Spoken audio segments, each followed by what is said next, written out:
A warm welcome to a very special Magpie Circle podcast. The fourth Notts County first teamer to be stepping into the hot seat. We've had Richard Brinley, we've had Kyle Cameron, we've had Kel Roberts, and now we have the one and the only, back to normal coloured hair, Frank Vincent. Frank, good to have you, pal. Not for long, actually. I think I'm going to dye it tonight, funnily enough. Are you? Yeah. I don't know why. I just love to always change my hairstyle. I don't know why. But yeah, grateful to be here. And yeah, just get to know you and you get to know me, man. I'm up for it. Hey, top man. Now, well, you've already thrown a line in there because obviously you went blonde, didn't you? What colour are you going to be going now then? I think I'm going to go back to same again, I think. But don't quote me because I might not. So I don't know. But yeah, I don't know. I was looking in the mirror today and I'm just like, I'm just bored, innit? I'm just bored. So I'll just, See, I was going to throw it out there because we get a few thousand followers on this channel and they're watchable. And I was going to throw it out there. What would it take? Because I think blonde is good, yeah, different, right? But we are Notts County, right? So I was going to say to you later in the programme, what would it take for you to go either black and white stripes, or the lime green? Because green's a bit different, isn't it? You know, we play in the green a lot. You'd be colour coordinated for every away game. Yeah, no, that's mental actually. No, it's funny that you say that because I've actually said to a couple of the lads that like if we win the league, then I was going to get black and white stripes if we win the league or if we get promoted. So yeah, I'll do it if we get that far. Yeah, because I don't want to like as much as I like change my hairstyle. I don't want it to be like the center of attention like every week. So yeah, that's why I just want to stick with blonde for a bit. But yeah, if we win the league, I'll go black and white stripes. But the lime green is a great idea actually. So I don't know what will happen with that one. Yeah. One of my son's mates has got plays football with him, and he does the hairdressing for a load of the Forest players. So if you need it doing, we can find the man to turn you either black and white in May, but the old lime green be a bit different, eh? TV game coming up, isn't there? Yeah, true. Now, last time my girlfriend did it. I think she did a pretty decent job, to be fair. You got to say that, haven't you? Oh yeah, exactly. I want to shout her out. Yeah. She's not just my hairdresser. She does a lot for me. So yeah. I'm sure she does, but we won't go down that route, okay? We won't go down that route. Right, Frank Vincent, 22 years old. We signed you in the summer, but we didn't see you for a while, did we? Was that a frustrating time for you? Yeah, I thought you might ask that. Yeah, totally was. Like the first thing you want to do when you get signed for a new team is just like prove to your teammates. More for me, prove to my teammates that I'm here to play. I'm a good player, and that. And so yeah, I was just itching to play, and it was sort of still hurting at times, and I was sort of thinking. I think I was overthinking it because towards the end of the injury I had, you sort of do have to just play through the pain. Like everyone that's had this injury sort of says like, yeah, it's going to hurt. Even when you start your first game back, it still might be there, that little bit of pain on the inside of your knee. So I was kind of waiting for it to be perfect. But I guess with the scenario where it took me once I was back fit, quite a few games to get in the team, I felt like my body was definitely ready for when I did get the chance. So I think in the end, it's actually worked out all right for me. But yeah, it was definitely frustrating, and like obviously the boys got to know my personality, but they didn't get to know like what I can do on the pitch, how I can help the team. So I am quite an overthinker as well. I was constantly overthinking like when am I gonna get my chance, all of this. So yes, but obviously got in the team, and I think I've done pretty well since I've come in. So just trying to keep doing that, to be honest. Yeah. So how did the interest come about from Notts, and how did it manifest itself with you? So it was actually quite a while back, like on the back end of last season. My agent just said like, "Oh, Notts County, I'm like quite interested in you," and yeah, that was sort of it really. And obviously I looked up the club, and I looked up, obviously it's in Nottingham, and it's a great place to be as well, like city wise as well. But yeah, looking at the size of the club, like I was always, once I heard that they were interested, I was quite like, like buzzing really. And obviously once I got injured, which was literally like on the last day of training last year at Bournemouth, where it was just like nothing thing to do. Yeah, like my head was just scrambled really. I was just thinking, like I almost swore there. I was just thinking like, flipping out, like are not do not still want me? And I was on the phone straight away, trying to tell them to try semi sort of playing it down a bit, like it'll be fine, I'll be back. And then we did have a few setbacks, so like we went and saw a specialist, and the specialist, when you see a specialist, like as much as obviously they're there for a reason, they always like say the longest time, I feel like. So I was pissed, like coming out of that meeting with the specialist, like I was so angry, and I was thinking like, flipping out, am I even gonna have a club at the start of next season? But credit to Notts, like they were very supportive. They were saying like, no, like we still want you. And yeah, so it was just like and credit to Bournemouth as well. They were willing to do my rehab all the way up till, even if it went over my contract with them, and like make sure I'm ready, just because I've obviously built that relationship with them over the years I was there. So they were just like, yeah, don't worry, Frank, we're gonna get you right. Like even if Notts don't come sign you, like there'll be another club waiting. But I was in my head, I was thinking, I want to come to Notts. Like it looks like a club on the up, and especially probably one of the main reasons why I wanted to come to Notts was like the way that they sold how they're gonna play. Like where it's like a lot of teams say, oh yeah, like we're gonna do it this way, but then like as soon as results don't come, it's just back to just shelling it. And like it happened to me last year at Walsall. So like we had a manager there who come in and said, yeah, like I'm gonna change the culture of the club, all of this. And I don't want to badmouth him, but like we didn't get a result in the first two games, and we actually did play a bit. And then after the third game, it was just launching it. And that's like it's so random. Playing off seconds and just hitting it long is so random, especially midfield. Like I have games where I'm literally just doing this. I'm just trying to guess where the ball's going to drop. And some games you'll look amazing and everything will fall to you. And then other games it's like flipping out. I ain't touched the ball in like 20 minutes. Like what am I even here for? So yeah, it's been honestly so fun playing for Notts since I got in the team. It's been just like license. First time I've probably been in a team where I've had license to sort of like run forward, like actually run at their defensive line, like in behind. Like I always thought I had quite good movement, but I'm always been in systems where it's kind of like I've always ran a lot, but I've always been in systems where it's like, Frank, like we love your energy, but like we need you to come back and sort of thing like that. And like this is the first time I feel free on the pitch. Like as much as I play in like a very like what's the word, structured system. It's like it's not easy because obviously no game is easy, but it's like I know what my job is. I know why I'm in the team. I just got to make sure I'm doing it every time, which is yeah, it's not easy, but it's like I'm trying to think of the right word, but it's enjoyable anyway. Like I love the way we play, and that was one of the reasons why I was buzzing. I didn't realize how like extensive it was that we actually are going to play out. Like it's great. It's honestly great. We had one of your teammates on, Kel Roberts, and he was on for about an hour and a half, and he spoke with searing honesty about the injury challenges that he faced.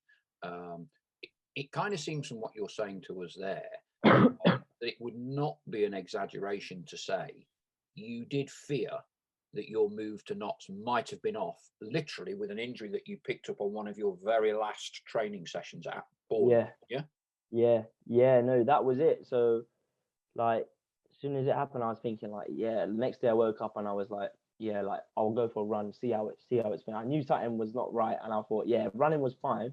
But then I went to kick a ball and oh my God, like it hurt so much. And I was like, no, like I've actually got to tell them, like this is laughable. I've got to tell them that something's not right. And so like honestly, I'll tell you actually, when I had the medical at Notts, obviously they know about my injury, but still like after that medical, didn't hear back for like a day, and I'm thinking like, whoa, like have I messed up the medical? Like is something wrong? And I'm thinking like, Jesus Christ, like this might still be off. And those that day where I didn't get any message, and I was thinking I was just waiting to hear back from them. That was like honestly, that was horrible. Like that was mentally just my anxiety was so high. Like I was just thinking like, if I don't sign here, like what am I gonna do? Like where am I gonna end up? All of this, and it's just I feel like coming out of that now and looking back, like I've definitely become stronger, like mentally. Like I've always had to deal with like lots of setbacks, and that was just another one. And yeah, buzzing to come through it. And yeah, maybe I would like to say I can deal with stuff better. Like I don't really feel like I overthink as much as I used to, because like even before games, I used to be so nervous. I used to be like, I have to perform today, because like constantly I've always been on loan or at Bournemouth or whatever, and I'm constantly thinking like I have to prove myself because I have to get to the point where I want to get to. And so I go into the game like so nervous, thinking like if I don't play well today, it's all gonna go to crap. Like, but then since I played, and obviously playing quite good, I'm just sort of going into the game. Think my mindset now going into matches is like I'm just gonna work as hard as possible, and if it's meant to be today, it's meant to be, and if it's not meant to be, it's not meant to be, and it's meant to be for another day. If you get what I mean, all I can do is do my best, and then if that's enough, and if that's good, and that gets me wherever I want to get to, then that's great. But if not, then that's just not my path, and I'm meant to go somewhere else. So that's how I'm trying to look at things. Obviously, I still do everything at times, but yeah, that's my mindset at the moment. Yeah. You had to wait a while. It was a bit like buses. You get 2 games in a week and you score 2 goals. There was the cup tie with Tamworth, wasn't there? Followed by the league game with Stockport, 2-1. And I remember driving home, having walked through Snenton. You don't want to do that, by the way. It's only because I used to grow up there that you can do that. And, I'll keep that in mind. And you did a very good interview, I remember, with Charlie Slater, and your a little bit like we are at the minute, your kind of enthusiasm, your exuberance, but I guess above all else, your relief at getting out there, doing it, showing it, and the goals in the 2 games are kind of the icing on the cake. Yeah, no, definitely. That's sort of like I've been trying to manifest that for so long. Like I've been thinking every game I'll go into before I think I really want to score today. Like I haven't scored a career goal, like I want to score, and like yeah. And then it finally came to reality, and it was like, wow, like I've actually done it. Like obviously, I've still got so many things that I'm trying to manifest now. But like yeah, it was great, honestly, those 2 games. But the thing is with that, like that's why football's so mental, is that like what if we'd never drawn against Tamworth when we went to their place? Like when obviously I was when we went away to Tamworth, I was thinking like, yeah, like surely I've got to get some minutes today. Like, do you know what I mean? And I didn't, and I was like, at the time I was fuming that we drew, because I think we were meant to have the Monday off, I think. And then we didn't, and we obviously were playing them straight away Tuesday. But then I think like this is brilliant. Like I have to play now. Like I must play on that Tuesday on the replay. And I don't know why, but that day, like I didn't put pressure on myself. I was just like, it's just a free hit. Like I'm just gonna go out there, enjoy it. And like you could probably see that because I was just shooting from everywhere and just like having fun, and it was fun. So yeah, so nah, that's what. Yeah, I think I made like me and Dion were chatting today, and I made the joke like, wow, imagine we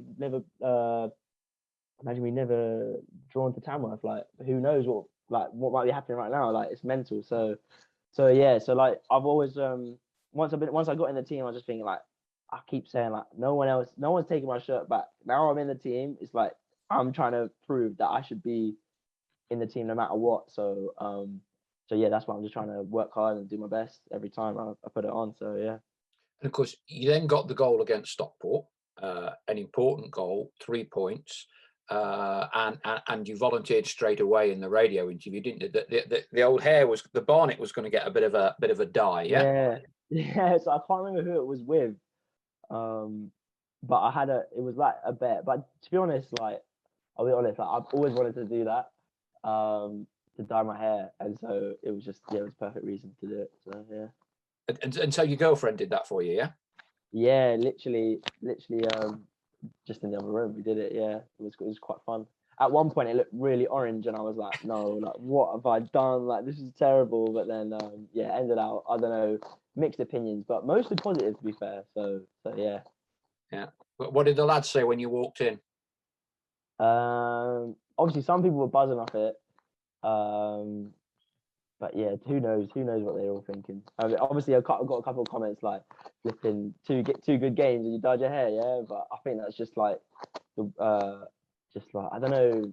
I feel like it's just like an English mindset, like or like I don't know, like you have to do well to dye your hair. It's like I don't know why it should be like that. You should just be allowed to express yourself however you want, whenever you want, really. You may be too young, you probably are, to remember. Romania did this when they got, I can't remember which World Cup it was. Yeah, And no, I'm too young, but and a they couple of all the did guys it for the told me, semi-final. And the commentator said, like, I have not got a clue all these players. And all 11 of them had the identical bleached bar. yeah, no, that's like, I think it was my mum was like, oh, like I can really tell which one you are now because you've got the blonde hair. And it's like, yeah, so imagine everybody did it. That'd be mental. But yeah, no, a couple of the, yeah, like staff told me about that. So I'll have to look it up actually. Yeah. Look it out. Okay. Let's just delve back a little bit now. So, Frank, you're a London boy, yeah, but a West End boy, not an East End boy, because people looking at Wikipedia may draw, will say, "Oh, you're a Hackney boy," which technically correct, but not really. Just fill us in on the family background. Yeah, so majority of my family, my mum's side of family is in London. I hope I'm not wrong. And then like we're all around West London. I do have cousins in Hackney actually. But I'm from like my immediate family is I'll say I'm from Hammersmith, and like sort of Shepherd's Bush area. But I grew up Hammersmith, Chiswick. I went to school in Chiswick, and my dad's family, they kind of live more like in Sussex now, so don't see them as much. But I see, obviously, every time I go back to London, I see my mum and my girlfriend's in Chiswick, so I see her every time I go back. But yeah, pretty much all my mates are around the West London area, really. And what a place I love. When I get back to West London, I just feel great, man. I love it there. It's very posh, isn't it? Chiswick down by the river and walking along the Thames. That is in my head. That's the dream. That's the dream my main goal really is to play for West London club, QPR ideally, live in Chiswick, go for a nice river walk down the Thames. That's sort of my goal really. Yeah. Okay, so you mentioned QPR. So when you're growing up, you were a QPR fan, yeah? Yeah, that's right. So I'll let you know the story because my dad doesn't support QPR, so he actually supports Arsenal.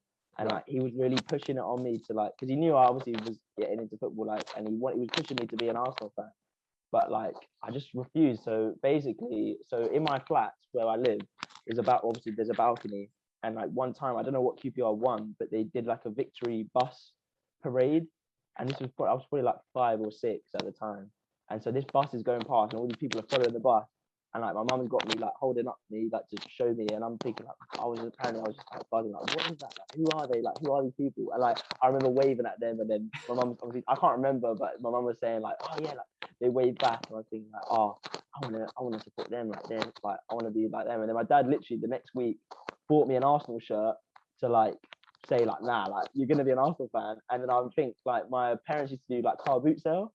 And so there was a big pile of stuff taken to go to the car boot sale, and I remember it's actually really rude. My dad got me a shirt, and I've chucked the shirt on the car boot sale to take it. No, I don't want the shirt. So it just stuck from there. And so my dad's best mate at the time, he was a big QPR fan.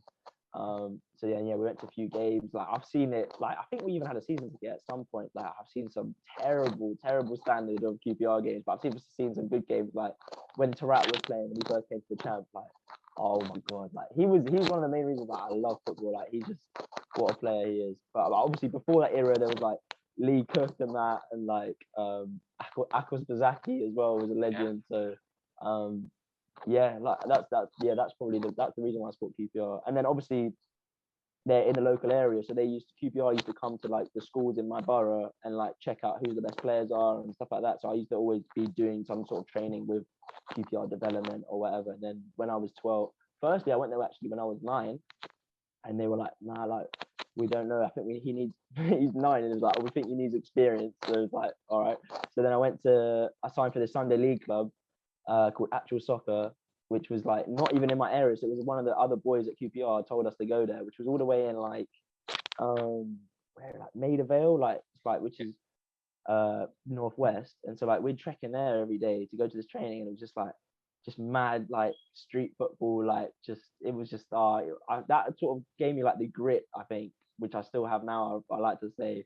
But it was proper Sunday league, parents losing their minds on the side, and like just saw like all sorts of stuff whilst I was there, just from when I was like 9 to like 12. And we were a good team. Like there's a couple of us still playing now, I think. Like that Osman KK plays for QPR as well. He's a bit older than me, but he was from actual soccer. But yeah, we had some ballers in that team, man. And then so I went back to QPR actually on trial when I was 12, 6-week trial, and then got in. And then I think I had Paul Furlong as my coach. Paul And Furlong, big centre forward, yeah. And he loves me, like even to this day, like he loves he always used to say like, I love your energy, and that always stuck with me. Like Paul Furlong, what a great guy. Like he really helped me develop really, yeah. And Tony McCall as well was a good coach as well.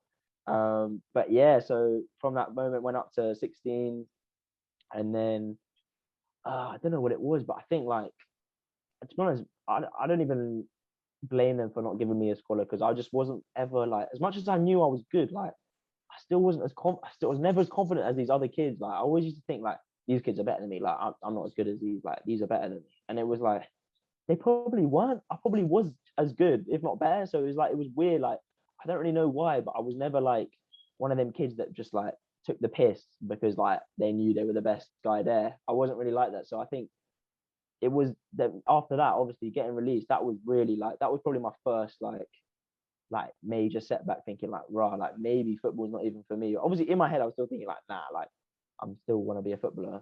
But it was, that was really tough at that point. But I remember coming out of the meeting and just like getting in my dad's car, and we drove off, and I just started crying like so much. I was thinking like, it's my favorite club have told me, like trying to tell me like I'm basically too small again, and just like, or just some other reasons like, oh, maybe you should look at going to like sports college and all this. And I'm thinking like, no, like I want to play for QPR, like this is my goal really. So, but I think it helped me, give me the hunger. Like it was either make or break at that point. I think it was like, do I really want to do this, or am I just another kid that was just at QPR when I was younger? Do you know what I mean? So, but then I went to exit trials, and then I went to, you obviously you go to exit trials, and then you get like a letter in the post like a few weeks later, like all the clubs that were like interested or whatever. And like the nearest one, I think actually Nottingham Forest actually was on that list, funnily enough.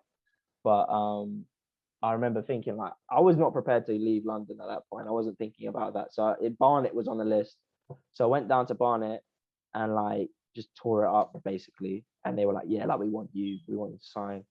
And sort of, I didn't know what I was getting myself in for, because Barnet was like, I can't lie, it was a shambles. Like I know probably a lot of players who've like maybe been dropped by clubs is gonna say like, oh yeah, this club, they done me dirty or whatever. But like I can safely say like there was a lot of players, like Barnet was definitely make or break. It was like you either quit football and hate football, or you go somewhere better. So it was like, even in that 18s, it was literally that. It was either got released and signed for someone better, or just doesn't like football anymore. So Barnet was probably the toughest moment that I've had in my career.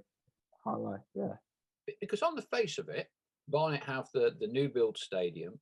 They've got all the training pitches, haven't they? On a lovely layout. So it would appear to have the facilities. It's not like it's a poky little postage stamp ground. Yeah, that's the thing. Like it was. So I initially signed. Like I didn't sign a scholar. So I wasn't getting paid, which was fine. Like my mum was like obviously happy to help me out. And like I did one of the other reasons why it was very tough in that period was like my mum wanted me to do A level. So like they want you to always do the college program, which is like sports science. And my mum was like, there's no way, like you're not doing that. You need to do like proper like studying and stuff. So I was going to Harrow College in my first year, which was like 20-minute or 15-minute tube. Like so I'll be finishing training and I'll be running like I've got to go, like I've got to run off to college and do that, and met some like no footballers were in Harrow. Like it was loads of like, I'm not gonna say wrongers, like there was obviously good people there, but it was an eye opener again. It was like, this is what's going on if I don't make it in football. Like I'm just gonna, I mean, who knows what's gonna happen. So yeah, that was tough. I remember just sitting on the Jubilee line every day, just stressed, just like, oh, when is this gonna get better and stuff like that. So I think it was very hard in that period. But yeah, managed to get through it. Did you get anyone in the first team at that point? Who was the manager? Nah, not at all. So I think I had one session with the first team, and it was literally like the whole under 18s went and trained with them. It wasn't like anything. It was I think Martin Allen was there. Mad Dog, but then he's a legend. We're not he is like, everyone's called him Mad Dog. Like like everyone's like, oh my god, it's Martin Allen, he's mental, like all of this. And like, I didn't really see much of it, just heard stuff about it. But yeah, like you didn't have to walk his dog, did you? Some of the apprentices used to have to do that. Take his dog. No, never had to do that. No. But yeah, we always hear stories about him. But yeah, no, Barnet was a big slog. Like, it was really tough. And like I've made some great friends, like lifelong friends there, because we went through it together. Me and this he's playing abroad now, my friend Elijah. And like it was really tough period in that time. So what happened at the end of the time at Barnet then? So like it kind of got to, so obviously like you said, like I was nowhere near the first team, and it was like it got to like Christmas, and like a couple of people are up there, like that Ephron Mason Clark. Yeah. He still plays for them now. He was my age group, and he's what a baller, like honestly, great player. He was up with them, and I sort of everyone knew like who they liked and who they didn't like. So it got to like around Christmas in my second year, and I'm starting to think like I'm not getting a pro here.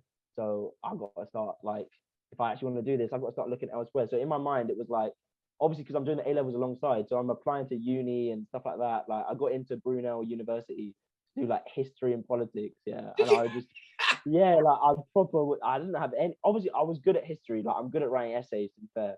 But like there's no jobs that I would want to do with that, to be honest. Like, I don't know, what job can you get probably from a history like and politics course?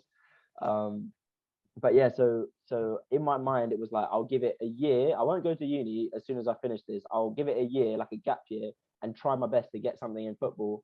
And if I don't, then I'll go uni or get a scholarship and go to America or something like that. Yeah. That was like what I was in my mind. And like, so it got to Christmas in my second year scholar, and like I was starting to think like, flipping out, like I need someone to help me. Like, how am I gonna get? I need to get trials and stuff. And to be fair, the only good thing Barnet probably did was like they were happy to let me go on trials, but even like for better clubs as well, which was good. So I met this agent called Godfrey, and his thing is called Ask Godders.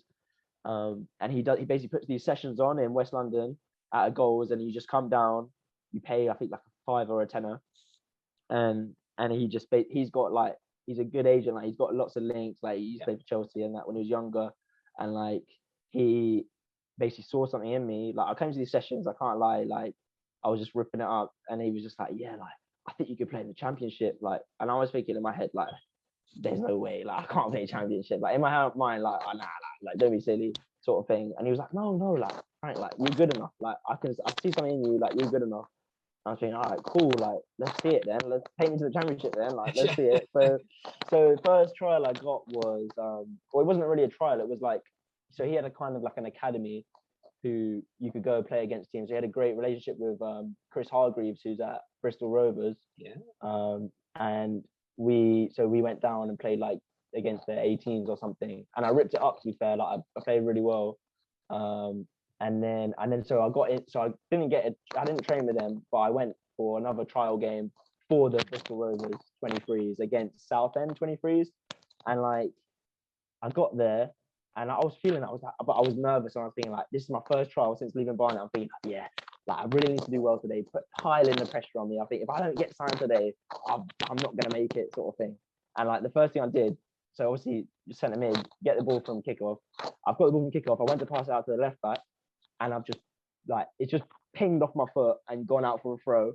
And I'm like, I looked to the sky, and I went like, oh no, like here we go. This is not gonna be good. And we lost like 5-1.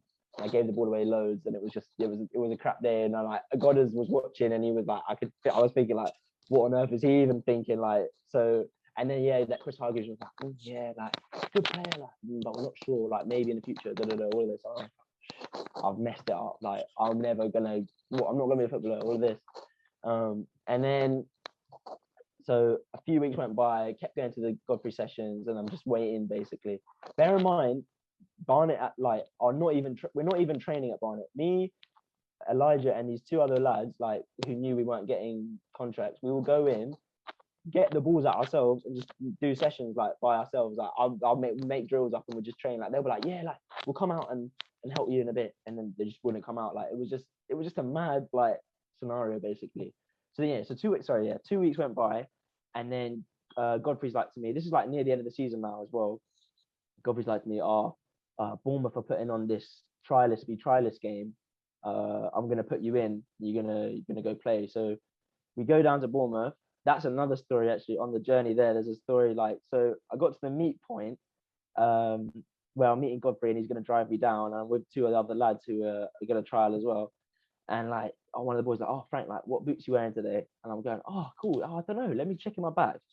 Check in my bag, no boots. Like, I forgot my boots, and I'm thinking in my head like, oh my god, there's one job. All I got to do is bring my boots and shin pads. Like, that's all I need to bring. Like, I was thinking, this is even in my bag. Like, I don't even. So and this was like, luckily Godfrey is always late, to be fair. So we was in Brentford at the time. My auntie and my cousins live in Brentford, like just around the corner. And I called my auntie. I was like, Lizzie, like, what are you doing? Are you at work? And she's like, no, like, I've taken a day off today actually. I was like, oh my god! Like, I think like God sent this. Like, I don't know what's going on. She's like, oh, I'm like, oh, my cousin Joseph. I'm like, Joseph, has he got any boots? Like, can you quickly whiz them down to wherever I was? And she's like rummaging through, like looking for these boots and that. And then she managed to find these Tiempos, which were like a size too small, basically. But I was like, yeah, just bring them. Like, I'll just wear it, whatever.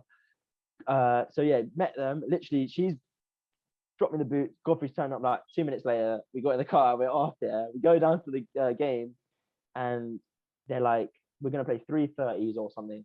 And like, for the first 30, Frank, like, you're not playing. You're gonna be on the bench. You're gonna come on in the second. I was like, oh, all right, cool. Like, I'll just smash it in the next 2 quarters, whatever. Yeah, third even. And then and one of the centre backs got injured or something. And then they came to all the other subs who were meant to be, and they were like, oh, can any of you lot play centre back? And like, the 2 other people trialing were like foreign, like strikers, and they've gone like, nah, I can't do that. And I'm thinking, I've seen that the way the managers looked at him, and I've gone like, yeah, like, I'll play there, no problem. Like, I'll play there just for the first half anyway. And like, I can't lie, I was getting the ball off the goalie, dribbling, Cruyff turning the striker, and I just had a worldie basically. And then yeah, out of all them 20, 30 players, I was the only one to get called back. Played against Yeovil 18s, and we smashed them like 5-1. I'm hitting pingers. Like, I don't know what come over me, but also the small boots, my feet were like this, and like my toes are bleeding at the end. As soon as I finish the game, take the boots off, my toes like red. And I'm like, oh my god, like, just dropped a flipping masterclass in these size 2 small boots. And then yeah, smashed Yeovil. And then the maddest thing is, the next trial game was against Bristol Rovers, who previously said like, we're not interested. Yeah. I'm thinking, this is written for me to smash this. And I did. We smashed them like 3-0 or something. And then they're back on the phone to God, as like, oh, I think we made a mistake. Like, we want him back. And like, it just was brilliant that like 2 clubs were basically interested in me now. And it was sort of putting pressure on Bournemouth, like, to make like an offer basically. And then yeah, they offered me first year pro, and buzzing, just ended up signing there next season. So yeah, it just was like, that whole time was just like, it was just like I was on a wave, and I was just trying to just flow on it. I was just trying to go with the flow basically. Yeah. So would Bournemouth have been Eddie Howe and top flight at that point when you were? Yeah, so like, they're in the Premier League literally, and like I'll be bantering my mates like, oh wait, where are you going? And I was like, oh, I'm going to Premier League, mate. I'm going to Premier League. Like, no, you're not. Don't be silly. Like, oh, and then obviously when I signed, like, got the picture it was like the last day of the season. We went down to watch Bournemouth versus Burnley. I've got a picture on the side of the pitch with my 23 years coach. And yeah, like, it was just unbelievable to see like people obviously praising me and saying well done, but like, just so many people just thinking like, oh, how's he got that? Like, how's he managed to do that? Because like, honestly, at Barnet, like, I'll be playing so like just dead. Like, I knew I was good, but like, I just was ready to give up basically. Honestly, ready to give up. And yeah, went to Bournemouth with just like a new lease of life, and just smashed it. Yeah. So yeah, it was good times. So what was your Bournemouth experience like? You know, it was a Premier League club. Presumably you're going to be a step closer to first team because you're in an older age group at Bournemouth. Yeah. Yeah. What was that experience like for you? So like when I first went to Bournemouth, this is why I'm actually buzzing that when I was on trial, all I did was play matches. I just played those 3 matches, and then my agent was like, "He's not training. You've got to make a decision on him." Because when I got like exposed to their training, oh my god, like I was miles off it. Like they'll be doing these passing exercises where you got to get the ball from one side, you got to hit a diag, then you can't let my ear pass. You got to sprint down to the other side of the pitch, get another ball, and like if you forget where you meant to go, you mess up the session for everyone, like everyone. And like got this Carl Fletcher, my manager at the time, like just screaming at me like, "Fuck it, no, sorry, I didn't mean to swear." Just Frank, like, "Oh, what are you doing?" Like, just getting on to me. And I'm thinking, like, in my head, I'm thinking, why they even sign me? Like, I'm not good enough. I can't do this. Like, this is too hard. Like, I'm trying my best, and I'm just like, just missing the switch, barely remember where I'm meant to get the next ball, and just miles off it. And everyone's sticking it on me, like all the older lads, like, just come on, like, what are you doing? Like, and I'm just like, oh my god, like this is mental. Like, I'll be coming home from training. Like, luckily, like my roommate at the time, or the guy I was living in Diggs, Sean Hobson, he's at Southend now. He was really good with me. Like, he'll be like, "Frank, like, don't worry, like it's you only getting better." And I'd be like, yeah, I know. I was just thinking in my head like, oh, I'm not good enough to be here. But then it was like a few months of doing that, just constantly just like messing up basically. Obviously showing a bit here and there. And then they call me in the office and like, "Frank, like, we've been on you the last few months, but we're only doing it because we want you to be better. Like, we see something in you and we want you to be better." And then from that moment, it was like, oh my god, like, yeah, of course they're gonna. He basically said, like, if I stop shouting at you, then there's a problem. Then there's a big problem, because it's like, I don't care if you get better or not. So it was like, that's why I have a lot of what's the word? Just, I'm just grateful for Carl Fletcher and Mark Mosley. The way they coached me there, the 23s, like they really know what they're doing. You know that Jaden Anthony, who's sort of broke into the first team now, like Fletcher and Moles coaching them just as much, and you can see like how good he is. It's like there's a lot of players from that age group that are just great, like good players, just because of the coaching that we had there.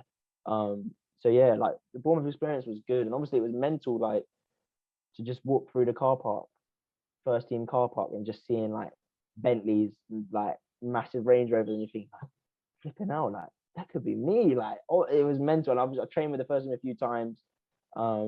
Like Jermaine Defoe's there. Like, it's like, wow, like that's mad. Jermaine Defoe, like I've watched him play for England, and then I'm here like doing a 1-2 with him. Like, it's just mad. So yeah, it was great. Like I loved it at Bournemouth, and I made some great friends. And I just wish, like, I wouldn't say it's a regret, but like I wish I had the mindset that I've got now when I was there when I was 18, 19, which was sort of like, I'm just gonna go in there and boss it and believe that I'm the best player.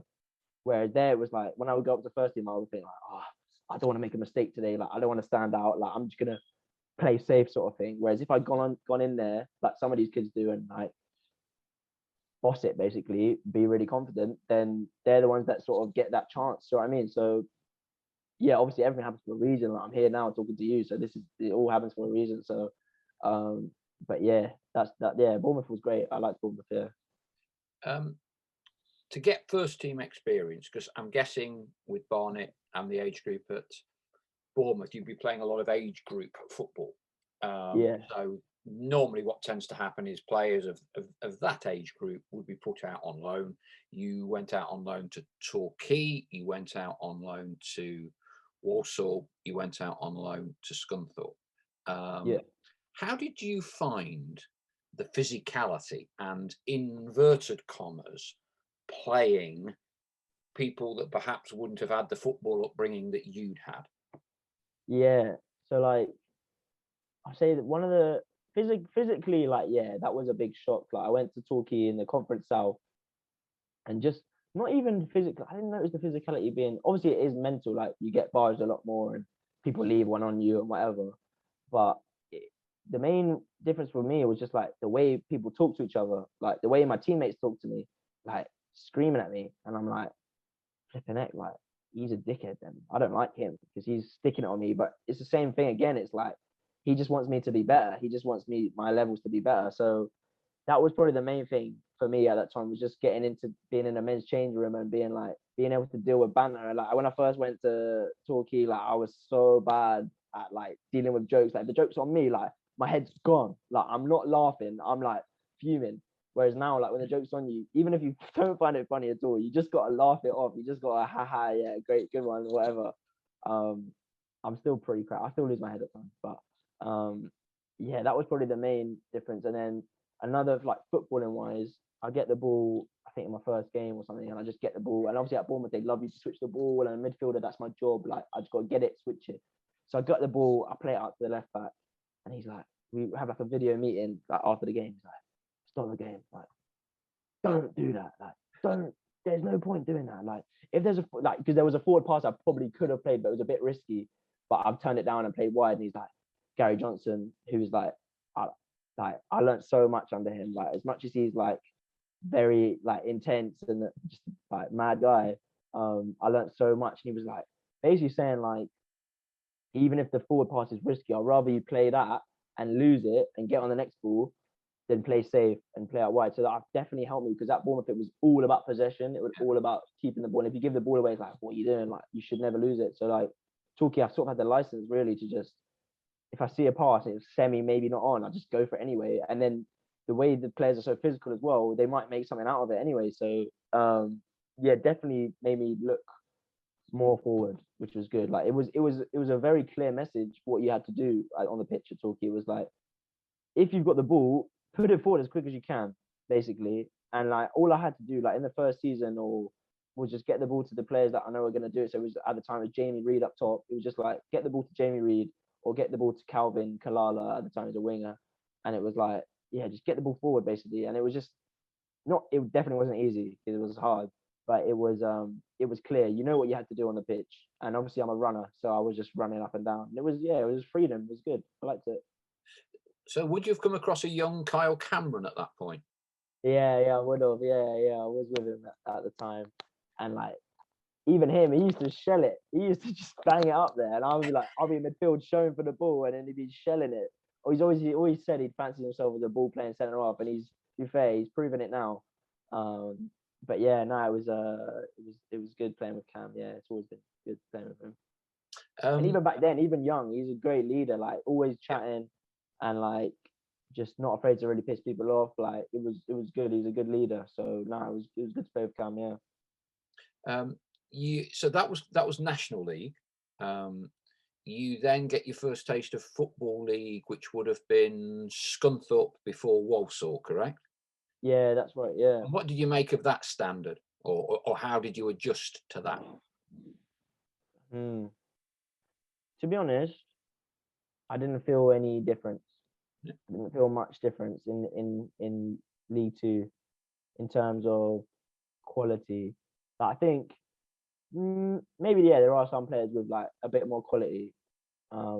But actually the main difference for me is like I feel like they're more organized in League Two. Like the shape is much more organized, and it's like everyone sort of plays a similar way. Like you obviously got your Cheltenham when I was there and Forest Green who like tried to play, but everyone else is it's quite direct and very physical. I thought maybe in League Two that it was more physical than National League.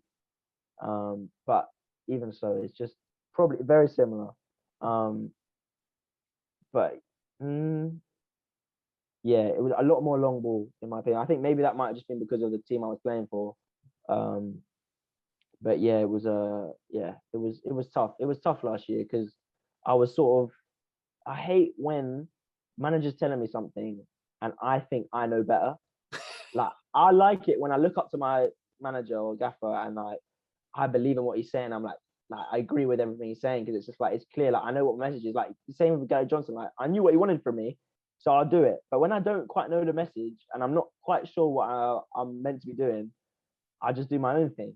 Like I'll just be like, I'm doing what I think is right, and like that obviously didn't help the manager maybe, or maybe that's why I didn't play so much last year because it was sort of like I was in my head I was thinking I'm better than this. Like I don't want to just shell it. Like I want to play. And then I remember there was one scenario at Scunthorpe where like I've got the ball and to be fair, like I've wrapped it. Like I have wrapped it out there to the fullback, and then like he pulled me, the gaffer, and was like, oh, like you got to take a bit off your passes. Like I don't know whether he can whether he's good enough to deal with it. And I was thinking in my head, like, if he's not good enough to deal with it, that's not my problem. Like, I'm getting the ball speed. I'm trying to get the ball speed going. I'm trying to get the tempo into the team.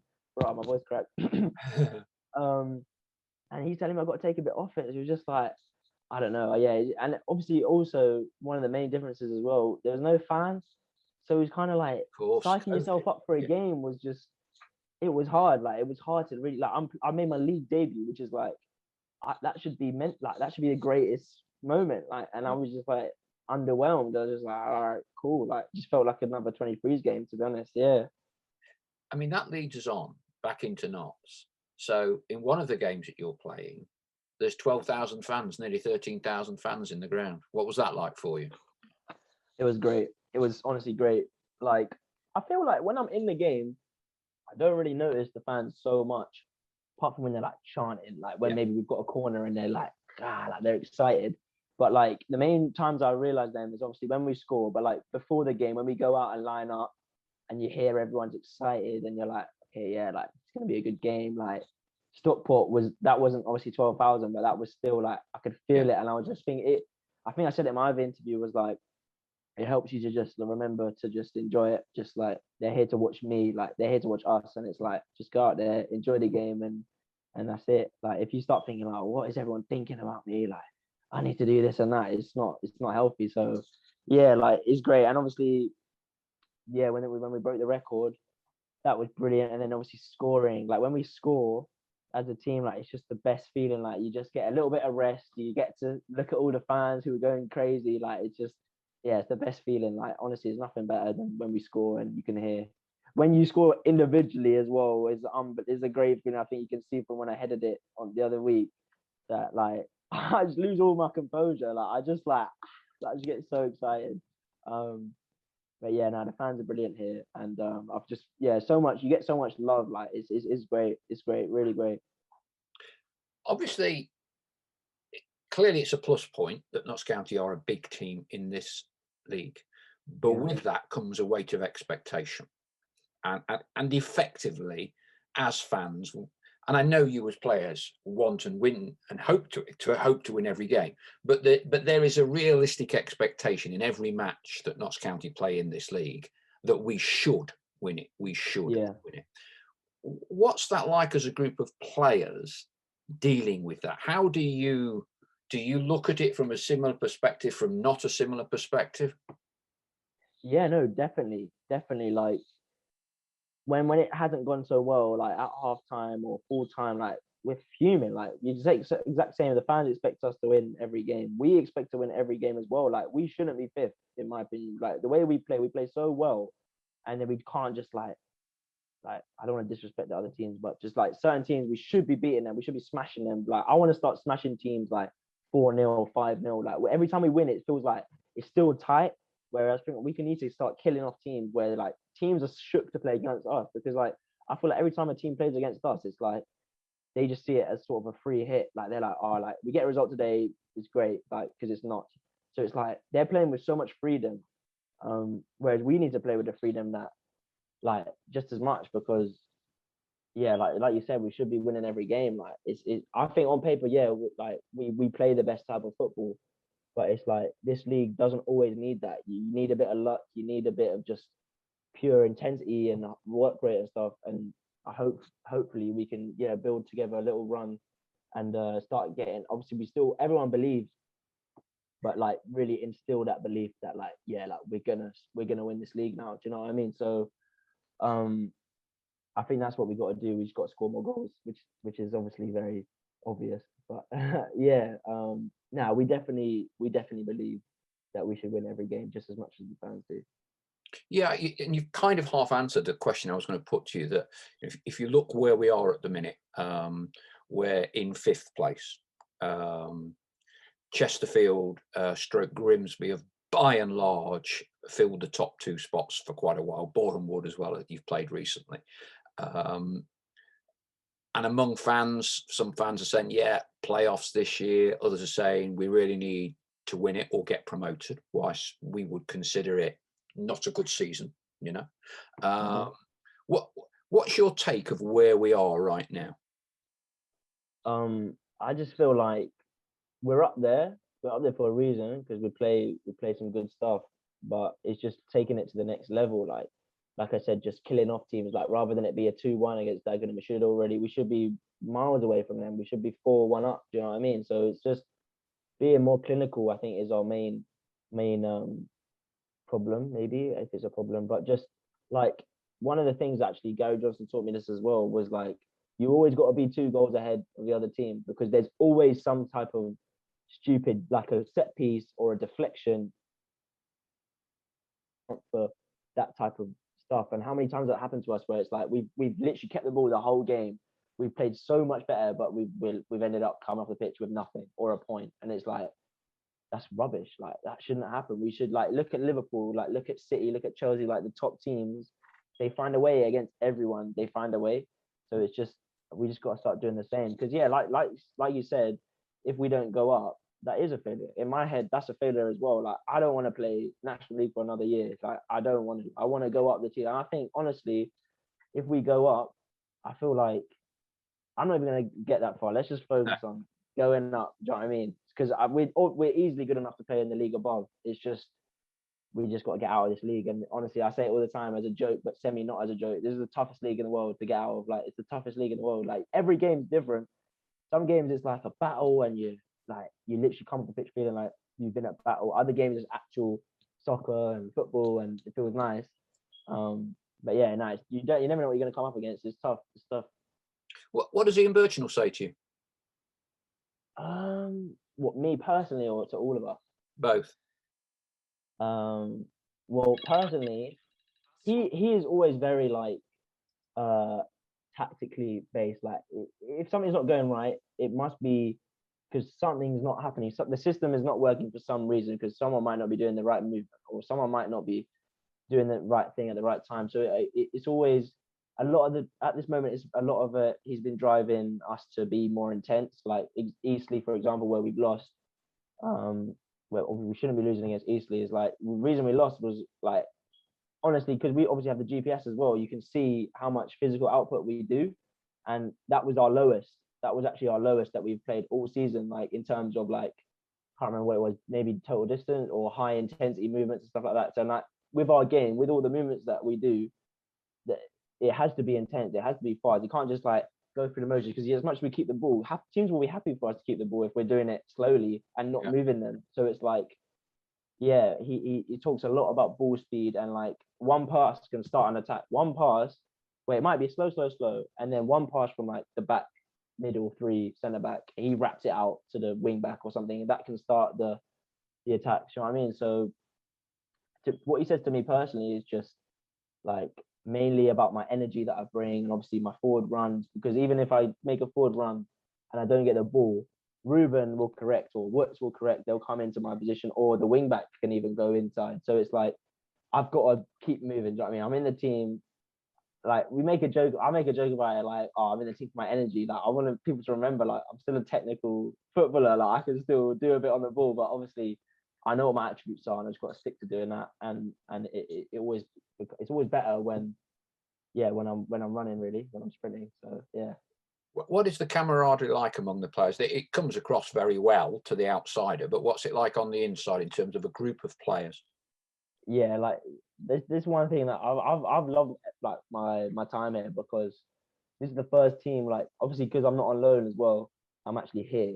Like I'm one of the team. It's like this is the first team where I've actually like everyone. Like, I really like my team, and that's why I just really want to like succeed with this team. Like, I want something to show for how good the team camaraderie, because it is great. Like we all get on really well.